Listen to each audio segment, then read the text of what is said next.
Hey everybody, it's Ed. This is episode number 200, and there is absolutely no way we would have gotten episode 200 without the help of Patreon supporters. And I got some brand new ones I want to thank. Susan Ramonette, JT Stump, Rob Martin, Deb Nickel, and Mason Gravely. All these folks went to mountainprairie.com/support, and they chose to support via Patreon, which is monthly and or annual support. And there are a lot of different benefits that come with supporting from Patreon, but I've said it before, I'll say it again. Patreon is the financial foundation of all things Mountain and Prairie, and it's what keeps this thing going. So thank you to these folks who just signed up and to everyone who has signed up over the years. It really means a lot. Thank you.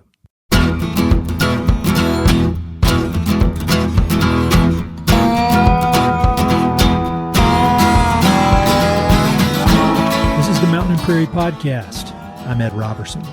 This is the 200th episode of Mountain and Prairie, so I decided to celebrate the milestone by bringing back the first ever Mountain and Prairie guest, my good friend Erik Glenn.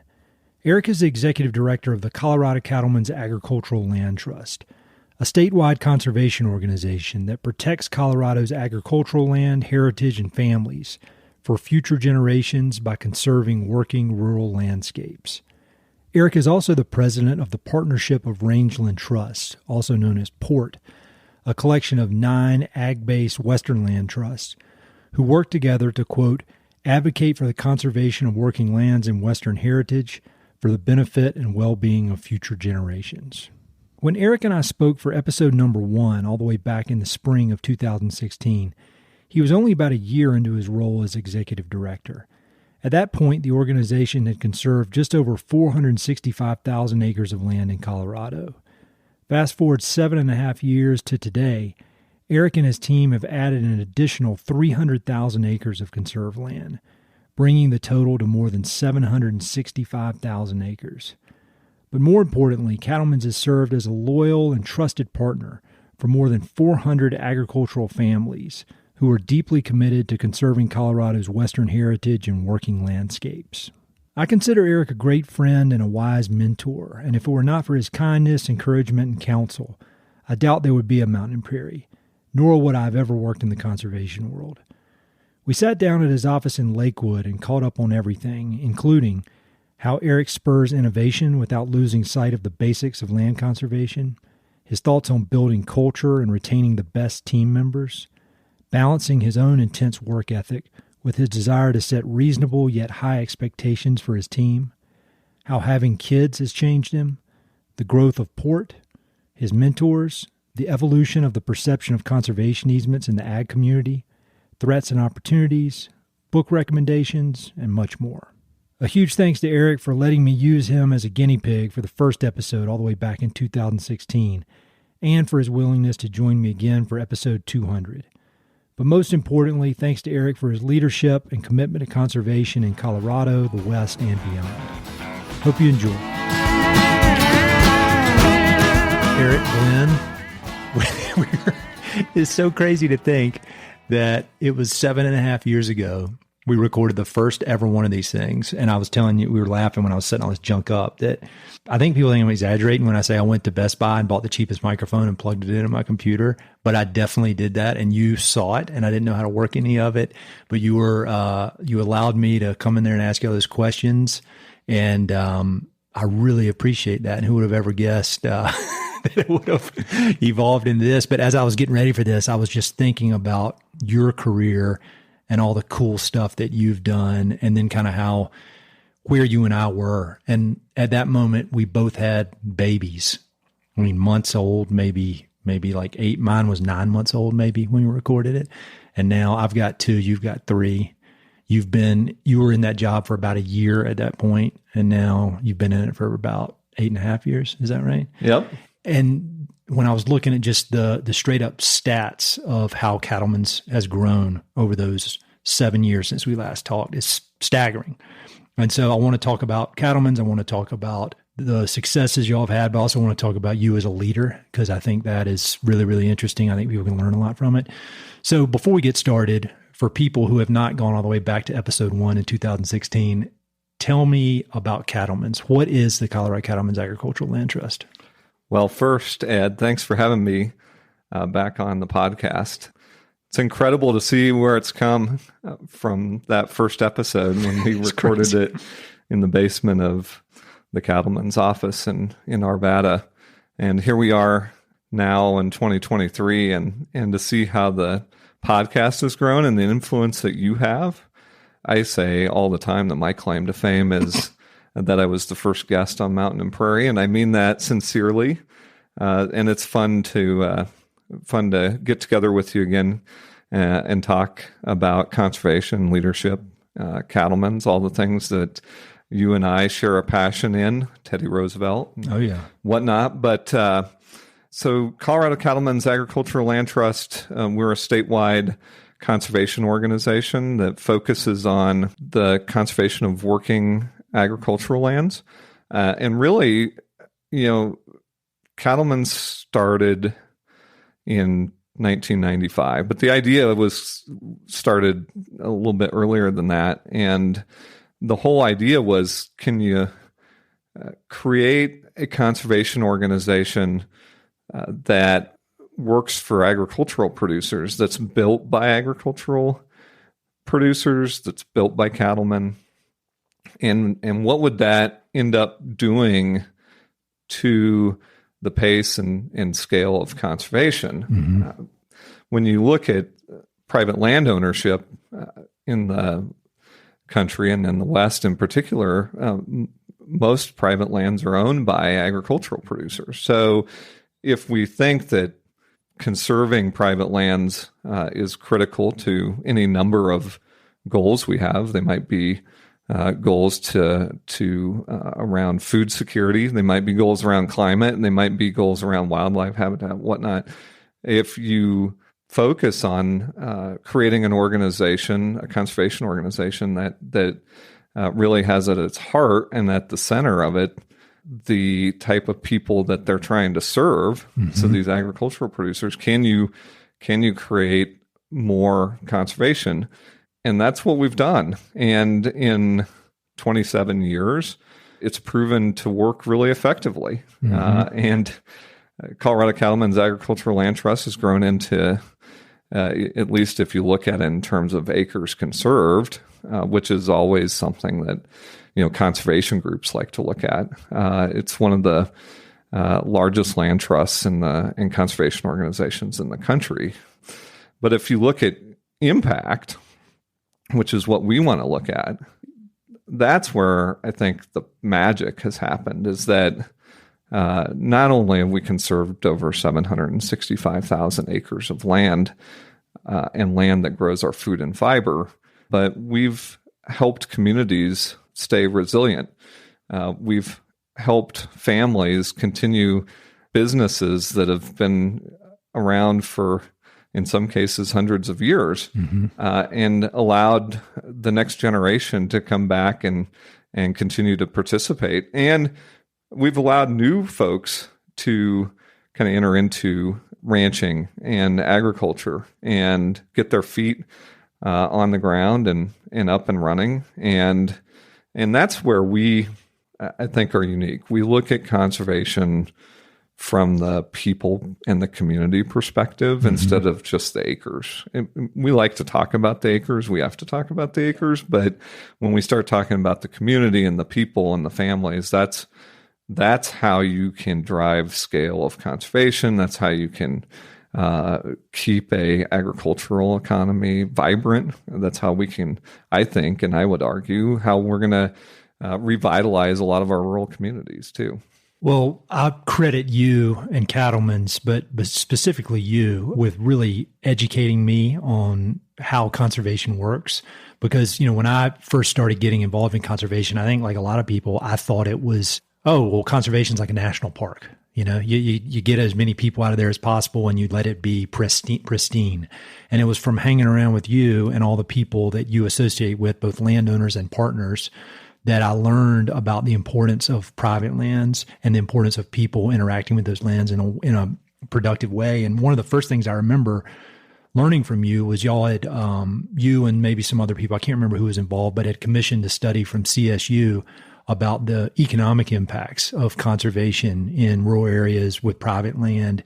And that was very eye-opening to me, because it made me realize that conservation is a lot more than just the landscape or just the ecosystem. It is the total package, how everything interacts. And so that brings me to thinking about your leadership and your kind of vision for conservation. I feel like you've been able to do things like help lead these studies for like learning about the economic impact of conservation. And then I know that you have been, and I'd like an update on this later on, but about figuring out ways to do alternative valuation for conservation easements. And so you've been able to innovate, and you keep your eye on pushing it, but you don't skew from the basics, and you don't get away from the basics, which is putting easements on ranches and helping ranching families conserve their property. And so I was wondering if you could talk a bit about that kind of that push and pull that you've experienced of pushing the envelope, but not getting away from the core and not losing track of what is the basic thing that we're here to do. Has that been tough for you to keep your eye kind of on both balls? I wouldn't say it's tough. I think what you have to understand is who you are. And one of the things we really value is authenticity.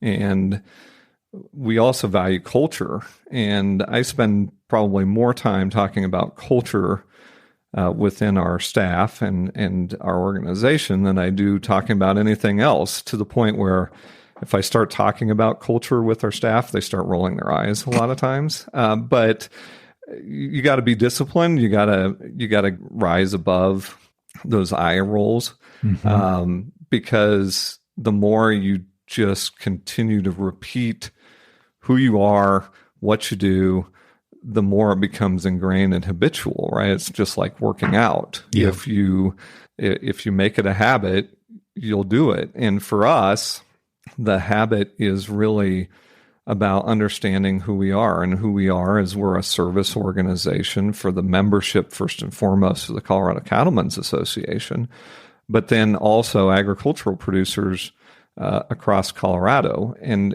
when we look at it in the context of being a service provider, conservation service provider, then how we frame that push and pull is much easier to remain true to who we need to be and continue to deliver really impactful conservation in a traditional sense, but also start thinking about how do we deliver conservation in the future. Mm-hmm. And that's what gets me excited is yeah, we've done easements. We do easements really well. We're good at it. We know how to do it. But at some point, we're not going to do easements. Mm-hmm. And so what comes next, and how do we continue to be a service provider to the landowners we've partnered with? And so we're really thinking about what I call additive conservation. How do we layer conservation on top of conserved lands? How do we, as an organization that has now more than 400 landowner partners, how do we create a dynamic relationship with those landowners versus, I think, the traditional model of statewide land trust is much more static. You do an easement, you go out and you meet with them once a year to make sure the terms of the easement are being upheld. That's that static relationship. But how do you make that relationship dynamic? Can we start identifying projects that we can do with those landowner partners that furthers more conservation, helps them with their operational goals? Those are the things that we're really trying to do, but it always goes back to we're a service organization, and our job is to deliver conservation services to ag producers that want to engage in that. And easements are a big component of it, but in the future, it's going to be habitat enhancement projects. It's going to be water infrastructure projects. Can we help with that?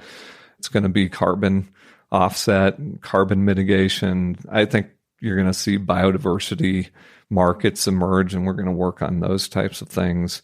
And that's where the innovation comes.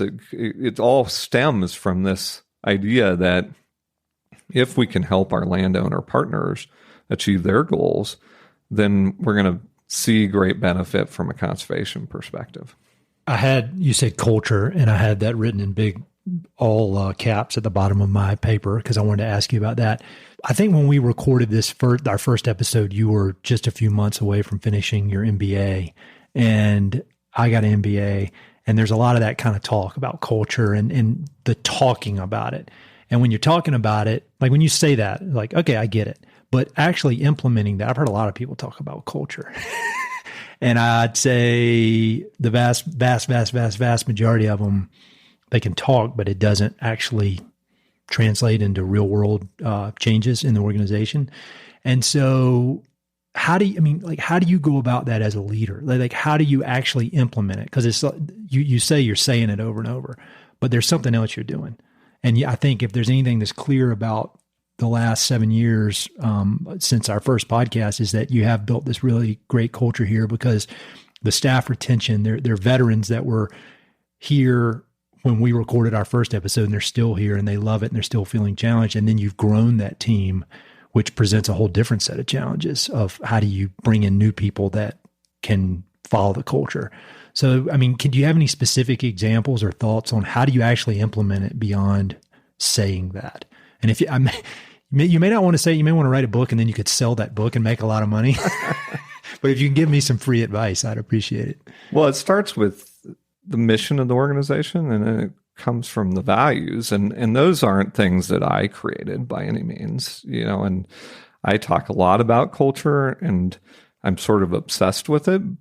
But the reason our culture works is because as an organization, we understand who we are and we live by our values. And so when we think about hiring, the people we're going to hire have to buy into those core organizational values that we have established.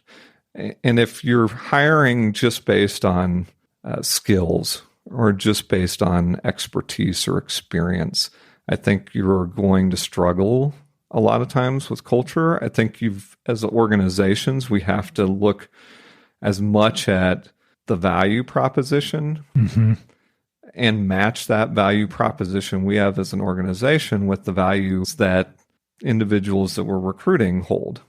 And so I spend a lot of time meeting with people, meeting with college students, meeting with folks that are young in their conservation career or other industries that are sort of aligned with conservation and talking to them about what we're doing and who we are and what the field of conservation looks like. And I'm always in those conversations making mental notes of who I think would fit well here. And so when we have an opening, we can go out and encourage those folks to apply and come in for an interview. And it's much easier to do that with a smaller organization. But I think there are strategies that any size organization can implement to really adhere to that cultural piece. And to some degree, Ed, I think that's hard work. And hard work is always one of those things that a lot of people struggle with. And so, we take shortcuts. We all take mental and physical shortcuts when things are hard. But if you want to build a strong, deep culture and you want to build a great organization, you can't take shortcuts around who you're going to bring onto that team and then once you bring them on, you're just integrating them into that culture. Yeah. And that's through your training. That's through how your team is living, not just within the office, but also outside. We talk a lot here at Cattlemen's about the values. I want our team to espouse those values in their personal interactions outside of work. And as long as we're recruiting people that believe in those core values and they kind of hold those true to themselves, that's easy for them to hold those values up when they're out there. But I think it starts with that recognition of who you are and the values you hold dear, and then recruiting to that, and then just constantly reinforcing it over and over and over again. And then also being willing to say, if we miss on particularly a hire, I'm going to talk about it from a personnel standpoint, because that's a lot of what culture is. If you miss on a hire, that you try to do what you can to move that individual on from the organization so that you can maintain that culture that you want. And that's not to say that individual may be, a bad employee or a bad person. It's just to say it's not a fit. Yeah. And if it's not a fit, it's not going to be good for that person. No, not at all. And it's not going to be good for the organization. And so I've had so many conversations over the years with staff members who it just wasn't a fit. And what we try to do is help them find, typically, there's the occasion where it's just a terrible fit and you're terminating. Sure. But what you're trying to do, more than anything, what I try to do is how do we help our staff be the best that they can be and achieve their goals? And sometimes that doesn't mean that they're going to be here at Cattlemen's. And how do we find them a good place where they can succeed? Yep. And I always make sports analogies. And so you look at football, Bill Belichick. Yep. He wasn't the great coach that he was before he went to the Patriots. He had other head coaching jobs that he wasn't that successful at and he got fired from. But then he ends up at the Patriots and ends up with Tom Brady and becomes widely recognized as one of the greatest NFL coaches in history. Well, why is that? It's because he found the right fit. And I think and players are the same way and employees are the same way. If you find a great fit, you're going to do incredible good work. And that's what we want. We want to find the right fit. That's what keeps our culture, I think, vibrant. And that's what's really led to our successes as an organization, from the board to the staff to even our volunteers. Everybody wants to maintain that culture, and that makes it easy. Well, and I think the thing you said about hard work and being fully committed to this culture and those principles that you just talked about, because there's plenty of smooth talking people that could have said exactly what you said, but I've been sitting, I've had a front row seat to everything you've been doing. And I've seen, as you were talking about people that maybe weren't a fit at Cattlemen's, but went on to do something at another conservation organization. It was a great fit and you helped them along the way. I've seen that happen and I'm thinking of people. And so, not that anybody needs me vouching for Erik Glenn, but I've seen this happen over and over and over again. And it's not just a one-off thing. It's going on. I mean, how long we know each other? 11, 12 years now, which is crazy. We both got white hair now. That's but one question I have about your leadership and just your approach is, when I think of you, one of the first things I always think of is hard work. I mean, I like to consider that I work hard, but I don't compared to you. I don't understand how you function with the amount of sleep that you do. I think maybe you're not functioning. How do you, when you're working as hard as you do and you have the endurance that you have and the ability to grind like you do in the best possible way, most people can't do that. And I think it would be seen in an organization where you're an employee. I think that could be, nobody would be expected to put in just the straight up hours that you put in, even the executive director. And so how do you work as hard as you do, but not set some weird kind of passive aggressive expectation that everybody else in the place is grinding for, 80 hours a week or whatever? Because it seems that there's a contentment of working here. People are challenged. They work hard. They push themselves hard, but it's not like a burnout type situation. So how do you balance that, your need to work as hard as you do, with not expecting everybody else to go overboard with it or get burned out? And that's a huge challenge. Me personally, when I talk about fit, I found a great fit for me. And so work is not work. Work is fun. It's intellectually challenging. It's intellectually enjoyable. The people I get to work with are enjoyable. Are there some bad days? Of course, everybody has those. But I would tell you that there's, if you look at work in an 8-hour chunk, I've never had a day at Cattlemen's where all 8 hours were something that I was I wished I wasn't here. Every single day that I've worked at this organization has been a joy by and large. And when you find that kind of fit, working long hours isn't hard. It's just what you do. Now, do I go overboard? Probably. And that's just a relic of who I am and how I grew up. And I don't have expectations that, the folks that work at CCALT try to match that. And we have that conversation. I have that conversation when I'm recruiting people. I say, look, I get up at 2:30 every morning. I don't expect anybody else to do that. It is absurd. I get by on 4.5 hours of sleep. It's not healthy. That needs to change. I'll be the first to admit. But like you said, you and I are kind of same stage in life with these young kids. And I want to be a part of my kids' life. And my wife works full time, much the same as your family, Ed.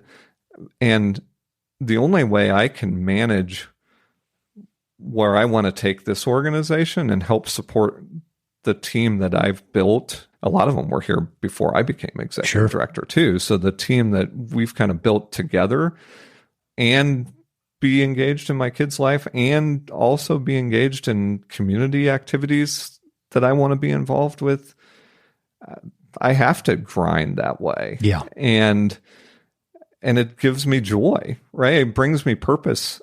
You and I were talking before we started recording about one of our favorite Teddy Roosevelt quotes about, outrunning the dark storm clouds that are chasing you. And that's, for me, that's what it is it's like, I want to do so much, not just for Cattlemen's or my family, but for my community. And the only way to do that is just to keep moving as fast as you possibly can.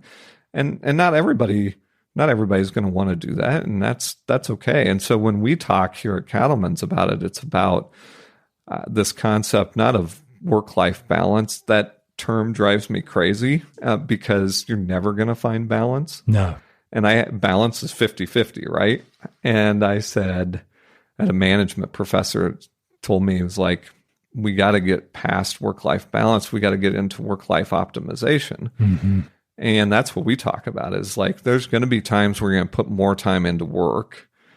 And then there's going to be times where you're going to put more time into family or to other things. And what you're trying to strive for is where you're getting a passing grade all the time in each of those elements of your life. And that's what I strive for. And I'll admit, I don't do it well. It may look like I do it well, but I screw up so many times as a leader. And for me, it's those screw ups that helps me, I hope, get better. Yeah. Oh yeah. And be more for my team here and for the organizations I'm a part of.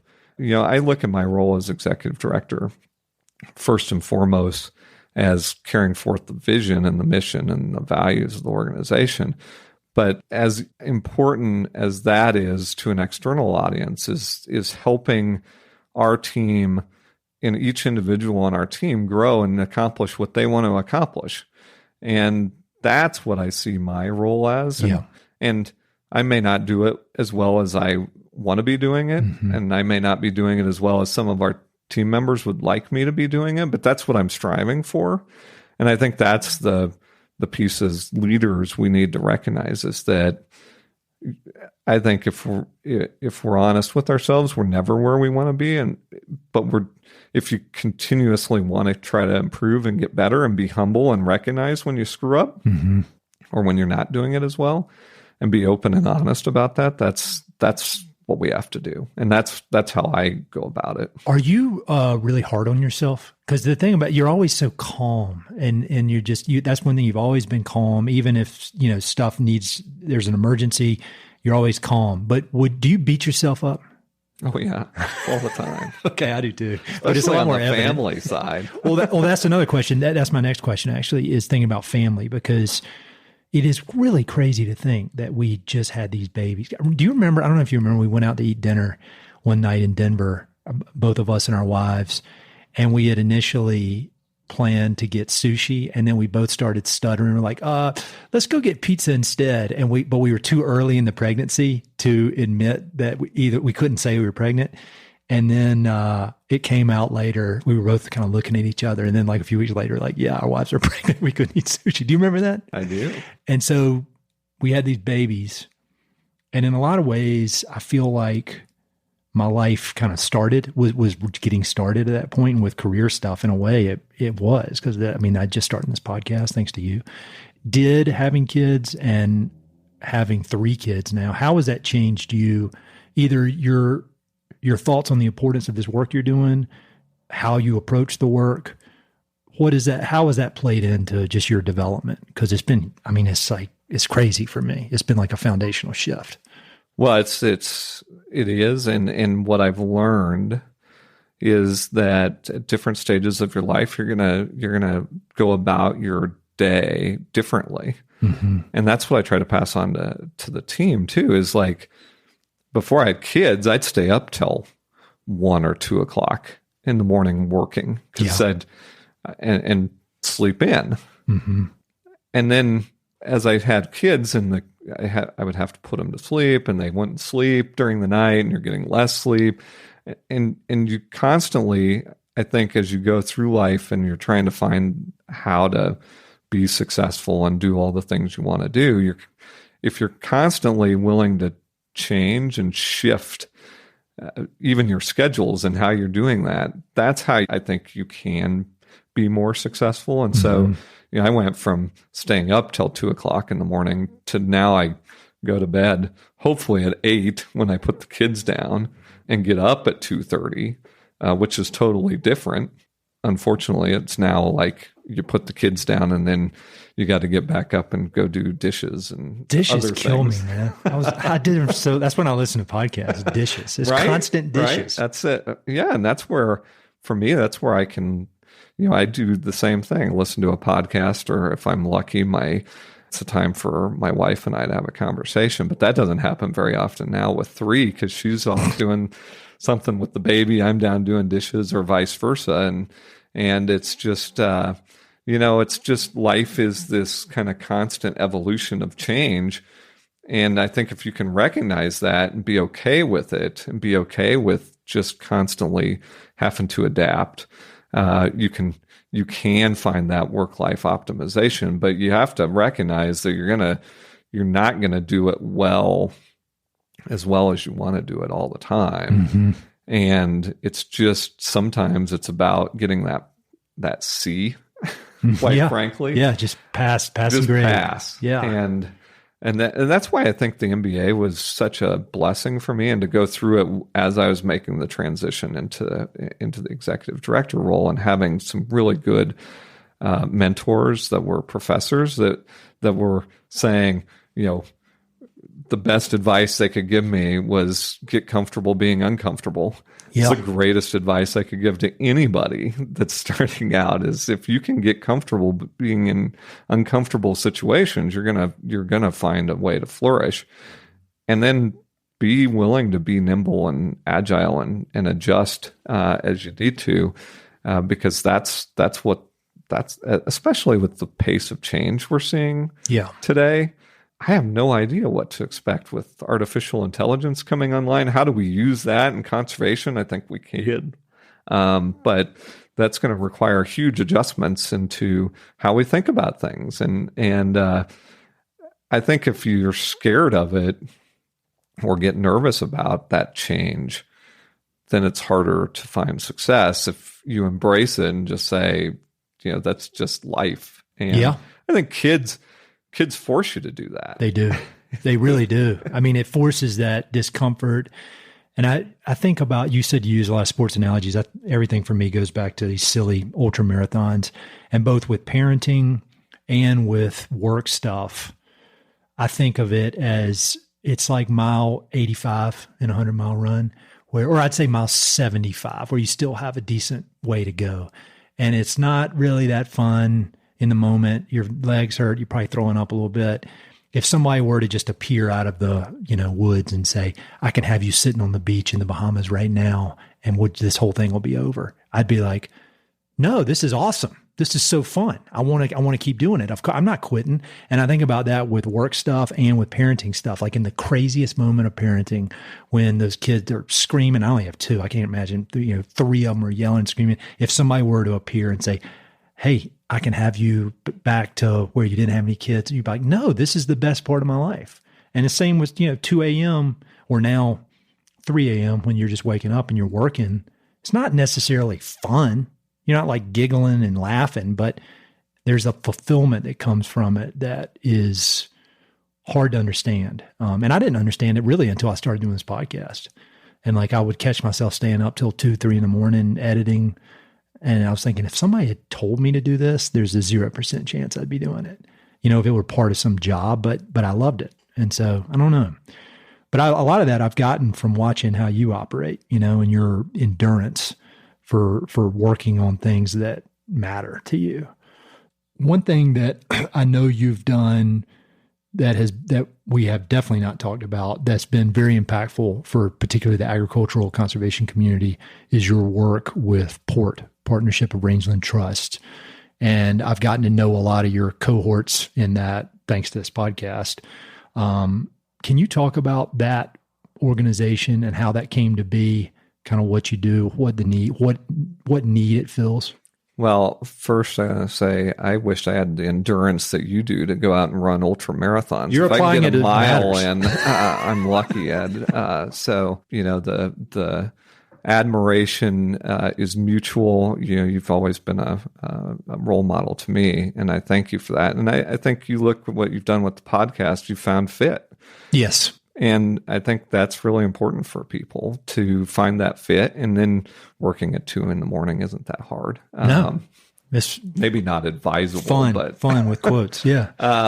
So PORT, the Partnership of Rangeland Trust, is a unique organization. It was established in 2004, and it came out of Colorado Cattlemen's Agricultural Land Trust and the Wyoming Stock Growers Land Trust, and a need to say these agricultural land trusts are different.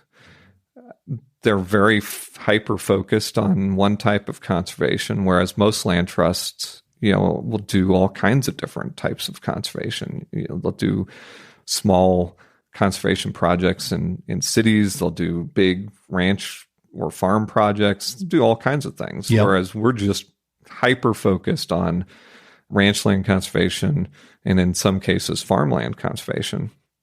And we realized, and I wasn't here when it was getting established, but at that time, Lynn Sherrod, who was the executive director of Colorado Cattlemen's Agricultural Land Trust, and some of her colleagues that were running these Western ag land trusts realized they didn't have a space where they could kind of collaborate about the challenges that they were having that were unique to being hyper-focused on this ag space. Yep. And they got together and founded PORT. And since that time, it's grown. It's now 9 organizations that operate across 12 Western and Midwestern states.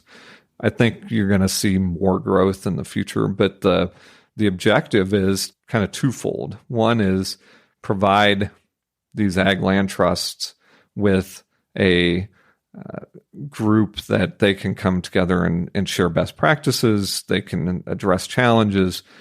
They can talk about ways to innovate and do conservation better. And then secondly is to advance conservation policy that benefits working lands conservation. And I will tell you that for me as an executive director, PORT is the single greatest asset that I have, in that I can pick up the phone and call Chad Ellis or Michael Delbar. Chad runs the Texas Ag Land Trust, Michael, the California Range Land Trust. Pick their brain about what they're doing in their respective states, and say, and look at some of the innovative things they're doing, and can we take that and bring it to Colorado? Mm-hmm. Or vice versa. They're doing the same thing. And there's 9 of us: Montana Land Reliance, South Dakota Agricultural Land Trust, Wyoming Stock Growers, the Kansas Ranch Land Trust of Kansas, Nebraska Land Trust, and the Northwest Range Land Trust and California Range Land Trust. You know, those 9 organizations collectively have conserved over 3 million acres. They've worked with over 1,700 landowner families across the West. And it's all been about applying these same principles of conservation, of focusing on the landowner and focusing on delivering conservation that works for landowners. And by taking that focus, then we get all the benefits of the natural resource conservation that come from that. And it's a model that works really well. And what we want to do within Port is how can we further advance that? Are there other states where we can develop working lands, agricultural land trusts that are hyper-focused on this, and can that be a benefit to that state? Or alternatively, like what Chad's doing in Texas, can he start servicing Oklahoma or New Mexico or a surrounding state, because those states aren't in a place where they would support an organization on its own. Sure. And those are the things we're thinking about as kind of the next generation of where Port goes, is how do we grow the influence? Because what we do know is that farmers and ranchers across the country are increasingly looking at conservation as a tool to help them stay farming and ranching, and to help them pass their farming and ranching operations on to the next generation. Or if they don't have the next generation involved, how do they still keep that property available for farming and ranching? Sure. And give some other farmer or rancher an opportunity to come in and make a go out of it. The numbers are pretty staggering on how many landowners are increasingly looking at conservation as a tool to help them achieve that. What the limitation is the incentives, but also organizations that kind of understand what a working landowner needs. Yes. And giving them understanding that you can build flexibility within conservation to allow a landowner to continue to operate and be successful and economically viable, while at the same time protecting the resources that conservation has really, been defined by. We can do those things at the same time. They're complementary. They're not in conflict by and large. And if we at Port can build either more organizations in states that can actually handle having an organization of its own, or our existing members can expand their operations into other states, we think we can deliver more conservation that's going to be to the benefit of communities, it's going to be to the benefit of our natural resources, and it's going to be to the benefit of our agricultural economy. That's kind of what we're looking at as an organization, is how do we scale up? But scaling up in a way that really is based on the voluntary demand that's coming from landowners. This isn't us saying we're going to go knock on landowners' doors. In fact, our organizations, by and large, don't do that. Yes. Landowners are coming to us saying, we're looking at this tool. We're thinking about this tool as a way for us to achieve whatever goals they may have from a conservation perspective, but also a financial perspective and a operational perspective. And that's where, when I think about conservation, I'm thinking about it in those three terms. The resource, the operation, and the financial element. And if we can find the sweet spot where all three of the goals, financial, operational, and resources, are met, we're going to have really durable conservation, because the landowner is going to be happy. Yeah. And they're going to want to continue to partner and do more things. And landowners, this because you've met with a bunch of them. Landowners are highly innovative. They want opportunities to try new things. Hey, can we look at management regimes that with slight tweaks we can improve soil health? Yep. The limitation sometimes is time, it's money, and it's risk. Yeah, the risk thing is. And if we can help them with finding grants, if we can help them with the time perspective, and if we can reduce the risk, then we can further advance a lot of these things that I think both policymakers and society says we want. But we're going to do it in a more durable and effective way. When I hear you talk about that, it makes me think about just the scalability of conservation. And I feel like with those 9 organizations in port, that's a lot of, that's an ability to get 9 organizations together and have a massive impact when you're talking about the size, acres conserved. One thing I've always kind of had in my mind about conservation easements is that it was never going to really scale until it made sense financially for people. And I feel like for a long time, and still with a lot of easements in maybe in certain areas of the country, there still has to be this, I'm doing it out of the goodness of my heart kind of thing to make it happen. But what you're saying, correct me if I'm wrong, is that now between the incentives that can come from the government or from tax credits or whatever, it has become where this tool is when you named off those 3 buckets, not one of them was, I want to feel good about myself. It was all business and very, operationally, financially, this makes sense. Is that true? Like this thing, these tools now have crossed into the point where they're just a great business decision depending on the circumstances. Is that right? They are, but inherently at the core of any landowner who chooses to do conservation, perpetual conservation easements, is a love and a passion for the resource and the land. But there aren't going to be robber barons going out and buying it. Like Bill Gates isn't going to put easements on every single one of his because he can make the most money doing that. There's this deep multi-generational love that when combined with these incentives, it allows them to make this decision that's great for their family. Exactly. Yeah. And I think we all are subjected to this bias, and maybe it's a unconscious bias that, anything that's tied to some sort of economic thing has some, is sort of tainted. Yeah. And I think that's only getting worse in society to some degree. But when I look at it, it's like, if we can create economic incentives that drive conservation so that we can keep some of these special properties, and they might be special from aesthetics perspective, they might be special from a historical perspective, or they might be special from a fact that they have the very best soils to grow food and to grow grass, whatever that is, and we need those resources for food security. We need those resources for, sucking carbon or keeping carbon locked, whatever it is.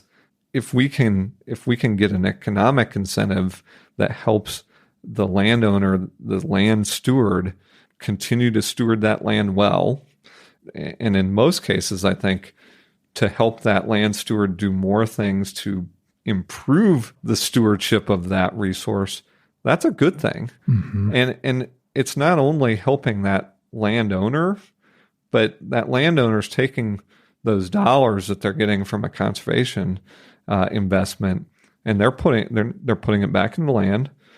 They're keeping it in that community. And when we talk about our rural communities and how do we get more economic investments into our rural communities, this conservation is a really dynamic way to invest in our rural communities and to keep those communities intact. A lot of the challenges with rural communities is that people are leaving them. Yes. And the people that are coming in and oftentimes owning land are absentee landowners. And so you lose the fabric of your community. If we can use conservation as a way to keep longstanding members of the community in those communities and allow the next generation to continue there, then you can also marry newcomers into those communities in a way that keeps the fabric of that community much more intact and allows it to be vibrant and much more successful and resilient long term. And that's why I think the economic elements of the incentives around conservation are important, because they're driving the resource conservation, but they're also driving these other economic components that are important to maintaining the fabric of a landscape. The ripple effects they're so important, because if it was just conserving the ranch, like that is a very noble and important thing. But when you can really understand the ripple effects and you've done all this stuff to actually quantify it, it becomes very, very clear what a powerful tool it is. kind of changing the subject, one thing I feel like you're really, really good at, one of many things, is relationships and building these relationships, both with kind of some of the elders of the conservation world to, like you were saying, going to colleges. And I mean, I remember with me, you were like the first person when I moved to Colorado who I would go to these events, and I'm introverted and I get nervous, and I didn't know anybody. And I knew one person in the whole state of Colorado, Ken Murr, who was very nice to me. But I would go and I met you at something. It was at Trust for Public Lands office downtown. And I didn't know anybody. I was so awkward. And you came up and just started talking to me. And then we went out and got lunch. And that was the start of our friendship, which I so appreciate. And even though you're a year younger than me, a youngster, and you don't have as much white hair as me, I consider you a mentor. Who are your mentors? Like, who do you look to? And it could be people you never even met, like Bill Belichick.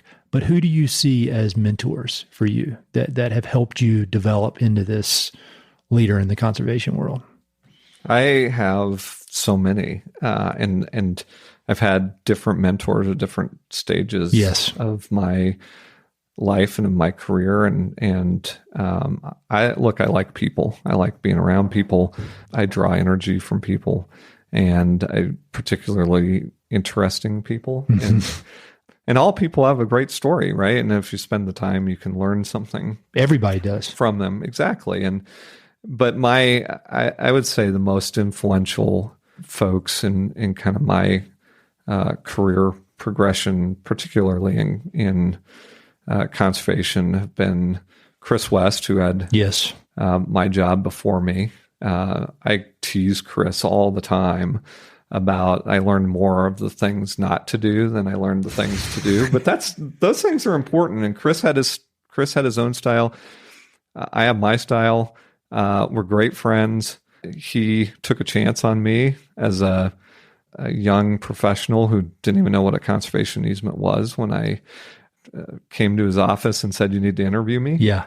But he's one of the smartest transaction people I've ever met in terms of kind of figuring out how to puzzle together, how to make a transaction work. And I learned an incredible amount from him on how to put transactions together and think creatively. And then Larry Keeter, who's our long-term counsel for Colorado Cattlemen's. Larry, I hope I can be as calm and as wise as Larry is in every situation. He has this innate ability to just step back and kind of rise above all the chaos and find a way to bring everybody back together to get to a solution when there's issues that you're thinking, you're sitting in these meetings, you're like, we're never going to get to a path forward. Yeah. And that's, I draw a lot of my mentorship, quite frankly, Ed, from just observation. Sure. And then spending the time to go have not necessarily formal one-on-one mentoring sessions, but just going out. Setting up microphones in front of them. Right. Just going out and having a beer and observing how people work in different situations. And can I take elements from folks and bring those elements that are really good into how I go about my work. And so, Chris and Larry have been hugely influential to me, but I've been blessed that, so many of the folks who started the conservation movement in Colorado have taken me under their wing and been willing to go have coffee, much the same way you and I went to have lunch. I'd just go up and say, "Hey, can you take time? And I just want to hear how you did it." And the same for the ag side with CCA. So many of the elders within the Colorado Cattlemen's Association going to their conventions and just sitting down and talking to them about how to approach this work in a way that works for them, and what do they need as producers for conservation to work. Yes. And if you spend that time and you're willing to listen and say, I'm not the smartest person in the room. In fact, I'm probably farthest from it, and listen to what these folks are saying, and then take those pieces and try to craft solutions from there that take the elements that they're asking for. You can do a lot of things. And that's not just on the conservation side. You can apply these kind of strategies to anything. But, it's hard to count the number of folks who have taken time out of their busy schedules and lives to help me in a variety of different ways. And I'm grateful for each and every one of them, from those college professors that I had, to my advisors in college, to my MBA professors, just to friends and colleagues, across the country. That I have this huge mentorship network. That's what it really is a mentorship network. And for me, it's about watching, and it's about checking in and even just checking on them from time to time to say, thank you. Mm-hmm. And I really appreciate the time and effort that they took. And unfortunately, I don't do it enough, right? None of us do say thank you enough, or take the time to check in with everybody we need to. But boy, to anybody that's ever been around me or offered me support and advice, I sure do appreciate it. Well, both those guys, Chris and Larry, both were very generous with their time with me. I mean, I remember, I think it was after you, I know it was after you and I met, but Chris reached out and we met up in Boulder for coffee one day when he was in town. And then Larry, when he was partners with Bill Silverstein, through some mutual connection, they took an hour out of their day and welcomed me into their big office, in downtown Denver. And I remember the advice both of them gave me was like, just keep showing up, because people come and go. And you got to build these relationships solidly over a long period of time. And I remembered that, and I would just keep going to these different events, just keep going. And I just kept showing up. And so both those guys, it's funny because when I was getting started, I kind of had more time than I wanted to have. And now I think both you and I are at this point where time is everything, and I just don't have enough time. And so that it means even more to me that those guys took time out of their schedule to meet with a random guy from North Carolina who didn't know anybody, and it's, I appreciated it at the time, but now as I'm, people reach out to me and I just don't have time to meet with everybody. It really shows how generous that is and how that needs to be worked into my schedule more. Not that I have as much to offer as those guys do, but very strange how 44 and 45 years old. I mean, when I met you, that old guard was still around, and now you're kind of the old guard. Yeah, that's scary, isn't it? One more question about conservation. When you think about the biggest threat and the biggest opportunity facing conservation, I mean, I know you do so much with advocacy, with meeting with both state elected officials and federal elected officials. You and I, we could talk about this for an hour, but I learned so much from you when we spent a few days in Washington, D.C., talking to every senator and every representative, which was one of the more formative experiences of my life because it made me realize that it actually matters. I was pessimistic going into it, but some of the things we were kind of advocating for, laws got passed because of those meetings. So when you are thinking like positively about looking forward, like this is a great opportunity that's coming our way, and then things that you worry about that really scare you about the future of conservation, can you give me examples of those? Sure. So I think the future for conservation is incredibly bright. I think society recognizes the importance of it. One of the reasons I like working in the space is that it doesn't matter if you're a Republican or a Democrat. Yeah. This is one of those issues that by and large people can get behind, and you can find collaboration across political spectrums. Don't get me wrong. There's people on both sides that have delusional ideas about conservation not being beneficial. And that's probably the piece that scares me a little bit is we see in society that these the fringes of the two political spectrums, I think, are getting larger and larger maniacs, voices and becoming more influential, and that's not a good thing for any of us.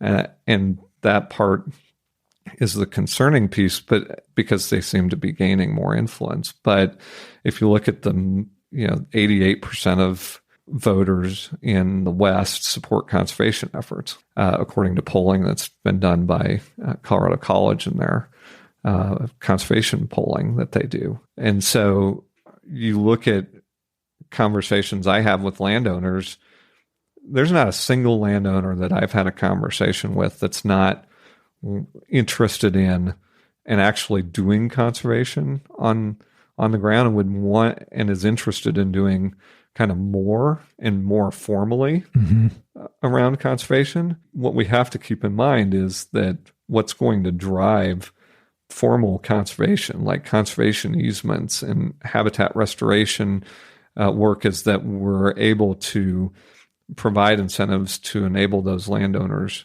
to engage in those activities. And if we are willing to sit down and recognize that if we create the right incentives, we will create incredible amount of action from those. So one of the things I would love to see is what Colorado's done with their transferable conservation easement tax credit and take that to a federal level. Right now, there's a federal tax deduction, but tax deductions aren't necessarily, they're important, but they're not necessarily as available to all as if you have a transferable tax credit, you can impact and provide accessibility to conservation tools to everybody. So you can sell it for cash. Sell it for cash, and you get a tax credit. You can use that tax credit to reduce your tax liabilities, or you can transfer it to another taxpayer and get cash for that. And I know there are lots of people that don't think tax credits are a good thing, but if you are rational and unbiased and you look at the benefits of Colorado's conservation easement tax credit program for conservation, you will, I think, find that it's been incredibly beneficial to every element of the state, to the landowners that did the conservation and received the tax credit, to the businesses or individuals that purchased tax credits, to the communities where these landowners were, to the general citizens of the state who now get to enjoy the views and the open space that have been protected, to the wildlife that get to continue to use those spaces and have those unobstructed spaces to continue to go through their migration corridors without being impacted by a whole bunch of human infrastructure, to agriculture continuing to have place to keep those really important soils intact, grow food, to grow grass, to raise livestock, to do all those things, to the climate. Yep. It's all benefited. Now, I have to say, there were problems with the Colorado Conservation Easement Tax Credit Program that when it was first created that we had to work through and understand and fix. But where it stands now is a model that I think other states should look at, but also that the federal government should look at in terms of how you create really good programs that are market driven, that can do really important things, across kind of political spectrums, but also across the different elements of public policy. Yep. If they could do that on a federal level, that'd be huge. And there's precedent for it now. The first transferable federal tax credit came about as part of one of the recent, I can't remember if it was the Infrastructure Act or the Inflation Reduction Act around renewable energy. There is now a renewable energy transferable tax credit that's come about. And so there's precedent for it. And I think when I look at what would really move the needle in a positive way for conservation to achieve conservation goals, regardless of why the conservation goal is set, this is a way to do it. And that's something, the port wants to work on, that I want to work on in the coming years, that I think could be truly dynamic and impactful in really positive ways. What scares me, like I said, is these fringe elements of policy makers in particular, and of our political parties who, whether it might be on the right where they say this is nothing but a government takeover of land, or if it's on the left where they're trying to make a claim of some sort of inequity, those are both misplaced.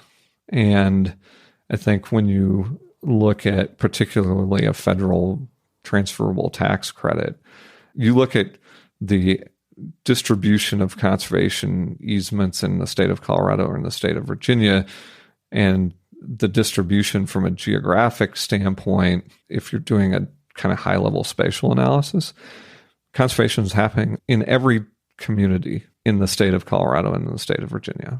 That's not the case in every other state. But the transferability of the tax credit, the way this incentive's been structured, allows for all different types of landowner classes and backgrounds to participate. And that's what we should be striving for. Yeah. I mean, to put it into terms that, think about me listening to this. I mean, the bottom line is that people that aren't making a ton of money don't need any sort of tax deduction, and they don't. And so these tax credits allow people who are in lower income brackets to sell it to a rich person, and then they can get some cash for doing conservation. And that's kind of the definition of equity. And so I've always thought that that's why Colorado was really on the leading edge, is because of that transferable tax credit. And it allows, ranchers work very, very, very hard, but it's not like they just have so much cash and so much income, they don't know what to do with it. They don't need a tax write-off for some massive amount of money. But being able to sell it, that gives a lot of options. I just really admire the work y'all do. Well, and there's other tools that we want to work on that can complement that transferable tax credit that can help, new folks get into working in agriculture. We're working on this ag affordability concept of where you can use a term within a conservation easement to limit the price of a property that's been conserved, so that you can allow more competition of buyers, mm-hmm. and you can allow new entrants into agriculture. And that's not for everybody, right? Nothing is. I think the key, to doing this work is recognizing that it's not for everybody. Mm-hmm. And our goal is really to go out there and strive to build tools and to implement conservation tools in a way that works for landowners, and not just landowners that are there today, but future landowners, right? And that's kind of the lens that we approach this work from, and it's the lens we're going to continue to approach the work from, and because of that, I think the future for Colorado Cattlemen's Agricultural Land Trust is really bright. I think the future for port's bright. I think the future for conservation is bright, and I think the future for agriculture is bright. It's such a dynamic and interesting and innovative industry, and I think a lot of people give it a bad rap for climate or anything. But these folks that are out there stewarding these lands are doing everything they possibly can to do right by the landscape and by the resource, and are wanting to strive to do better. And that's what gives me joy, is working with really interesting, good, innovative people. And, I challenge any of our friends and that listen to the podcast that are in urban areas, get out and meet your neighbors that are in rural areas and understand the challenges that they're facing, mm-hmm. because we don't do that enough. Yes. And we end up with bad legislation because of that, because, what we think in urban areas where the voting blocks is good has unintended consequences on rural areas. And I think if we get out and do more to understand their challenges, but also their ethics and what they're striving to try to do, the more we can bridge that divide between rural and urban and find public policy that benefits all, and that's what we should be striving for. I 100% agree with that, and that's what my relationship with you allowed me to do.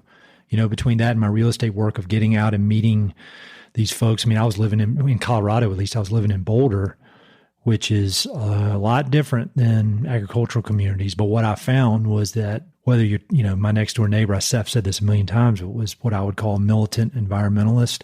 And then I'd go out on a ranch with somebody on the opposite end of the political spectrum. And I realized there was a lot more in common than there was different.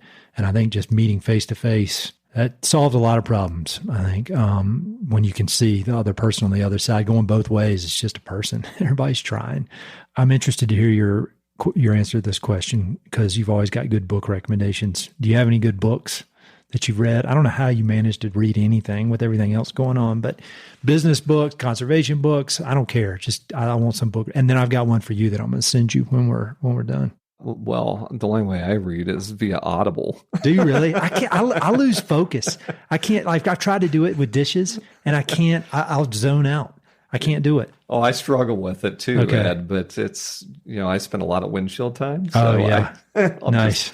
Either plug into podcasts or Audible. But from a business strategy perspective, I really got interested in Play to Win, which is a great book if you're interested in strategy. I think it's a tremendous framework because it brings in the management systems component that I think oftentimes is missing from strategy, and but it also is really core to being effective in strategy. I'm a huge Vince Flynn. I don't know if you've ever gotten into the Vince Flynn spy thriller. No, I haven't. It's fiction, but it's my guilty pleasure. They come out with a book each year, and it's great. It's the the kind of Jack Ryan spy type thing, but I love it, and they're just enjoyable, and you get lost in a good thriller, and that's kind of a way to unwind for me. Those are great books, and I've been listening to recently a book that I picked up on from the Barry Weiss Honestly podcast that you and I were talking about. I love that podcast. Share in common about collective illusions. And it's this whole thing about how we as people have these collective illusions. We make these assumptions about what other people think or want. And if we can start breaking down these collective illusions, we can start fixing some of the challenges that occur in society. What's the name of the book? Do you remember?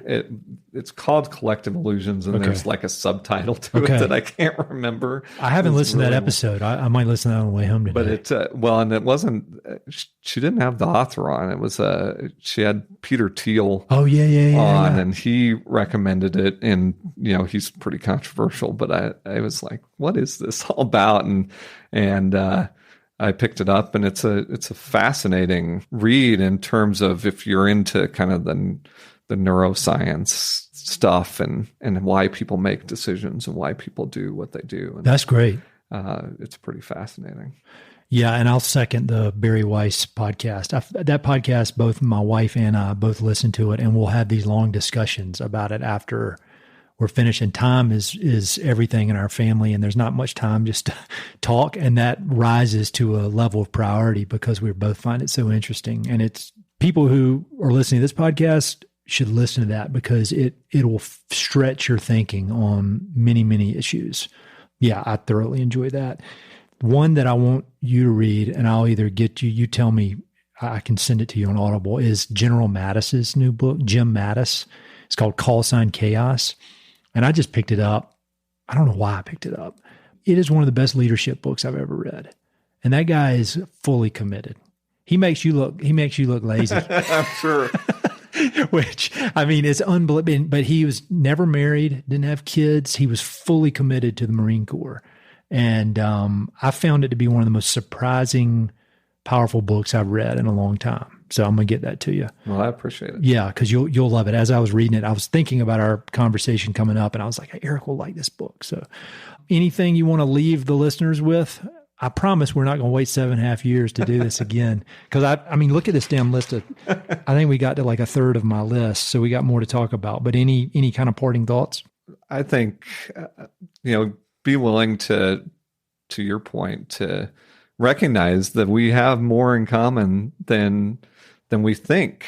Even if we have completely different political frameworks, at the end of the day, I'll continue to argue as Americans and as people, quite frankly, we all have about 80% of the same things that we want to see. We want safety. We want our kids to be successful. We want security.